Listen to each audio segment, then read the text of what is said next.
Hey there, viewers. Welcome back to our channel, where we break down financial tasks to make your life easier. Today, we're tackling how to send an ACH transfer with Bank of America in 2025. If you're looking to move money securely between banks, this guide is perfect for you. First off, what's an ACH transfer? It's a reliable electronic method for sending funds, often used for payments or transfers, and it's faster and safer than traditional checks.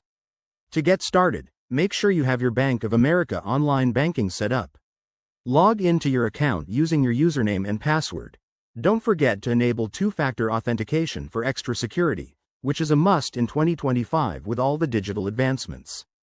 Once you're in, head to the Transfers section, usually found on the main dashboard. Look for the ACH Transfer option.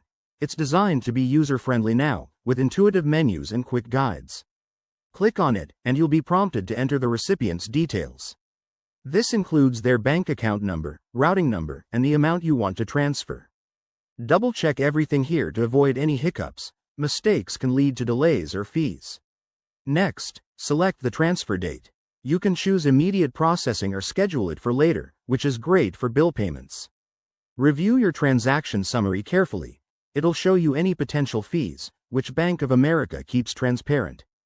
Hit Confirm, and you might need to verify via a code sent to your phone or email. And just like that, your ACH transfer is on its way. It typically takes 1 to 3 business days to complete.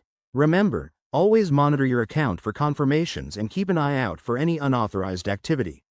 If you're new to this, Bank of America's app has helpful tutorials built in.